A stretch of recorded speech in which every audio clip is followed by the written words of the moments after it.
this is both simultaneously one of the peaks of my life and one of the ebbs. It's one of the peaks because it's so nice that there's been so many people asking what my skincare routine is. It's very kind. Thank you very much. I'm ostensibly assuming that you think that I've got nice skin as a result. You wouldn't be asking someone who's a pizza face going, what is your secret to looking like the crater of a moon? But the downside, I guess, is that it's kind of like, why am I a 50-year-old woman all of a sudden? Anyway, that's not for you to wonder about. I'll cry about that in my own time. Let's get down to the basics of what you should be doing to have beautiful skin. It pretty much boils down to the fact that when you look at Korean celebrities, there's so many YouTube channels of that, where it's just a really slow zoom in of a picture of a still. It's basically a country ad that you see for like, at IGA, we've got minced meat, $2 a kilo. It's that, except for it's got a really hot Korean chick and they go, you'll never guess what age she is, 23? 24? No, she is 55. So maybe you should be copying that, right? Now everybody's going to go, yeah, you're doing genetics. That's the only reason why. No, I'm here to completely refute that with no scientific knowledge whatsoever. I just really hope that that's not the case. But, and yeah, obviously, look, clearly Asians have the best skin out of all the races. That's undisputable. They age really well, and then all of a sudden, when they hit about 60, they turn into testicles. But until then, they look like they're 18 the entire time. So, you know, you can't take that. But the other thing is, if you actually go to these cultures, they're obsessed with looking after their skin. Every time a Korean chick leaves her office, she goes, just a 1 minute, please. Covers her face in sunscreen to the point that she looks like, I don't know, venom. Just oozing down her face. Krispy Kreme donuts, walking all throughout Korea. And 50% of them are really hot as a result. That and a shitload of plastic surgery. But anyway, look, I can tell you from using their secret Korean skincare techniques that it definitely works.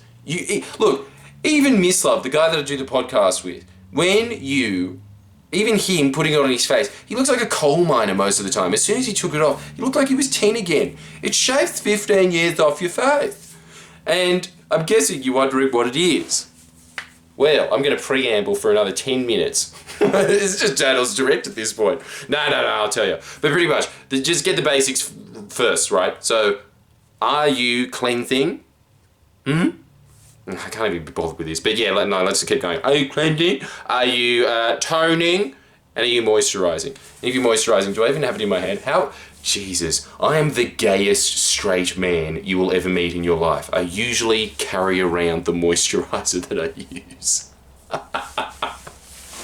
So vain. So incredibly vain.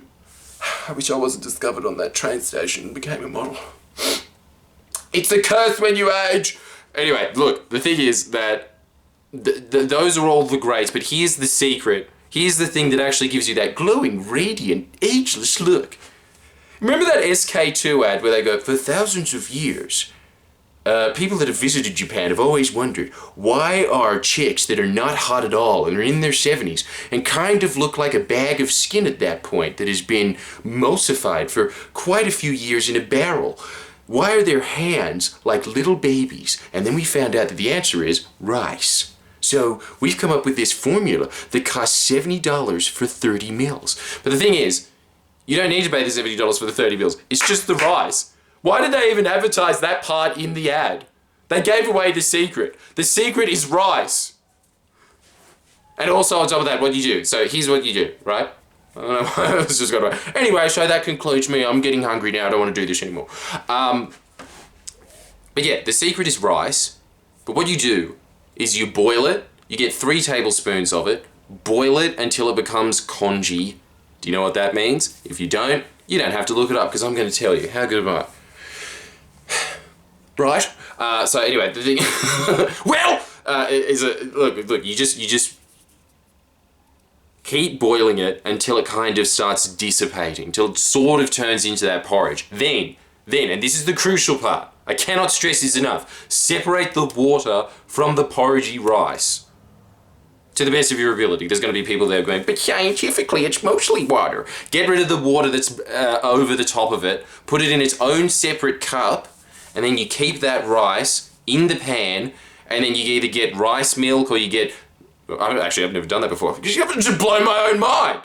This is what this channel's all about.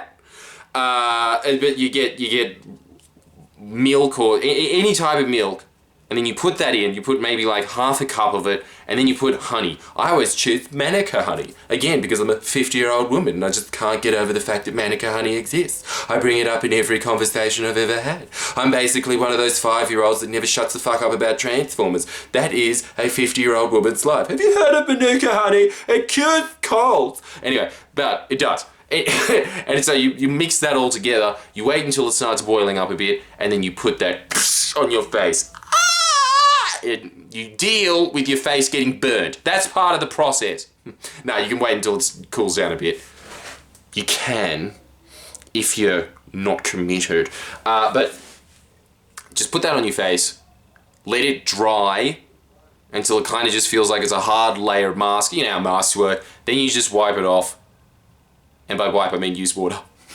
Such lazy vocabulary today. And then you just, after that, you just wash it off with some hot water, and you're good to go. Your face will look younger. I can guarantee it. Not even younger. It just looks fresher. It looks better. Your face starts looking like a porcelain skin doll. You will see the difference. I've done it with 4 friends now. They've all had the exact same experience. When you look at all those Korean chicks and they're all just like, oh, I'm actually 50 years old. I'm through menopause. Even them, they're all using that. They're doing that technique, and then they always have some other thing of just being like, I eat a lot of grapes. And yeah, maybe, that might work. Obviously, yes, if you eat a lot of vegetables, here we go. As soon as you bring up diet, everyone goes, you're not a dietitian, fuck you, never talk about food ever again. I know what the best food on the planet is, you should be eating nothing but meat, that's it. Anyway, so, there's obviously varying degrees on this, but I'm pretty sure from my own personal experience that when I eat meat and sugars and shit, I start breaking out. When I don't, and just take nice, healthy vegetables, clearer skin. So those are my tips.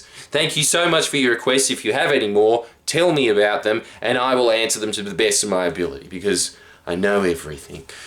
I've read a lot of books, and I've seen a lot of YouTube videos. Whatever. See you next week.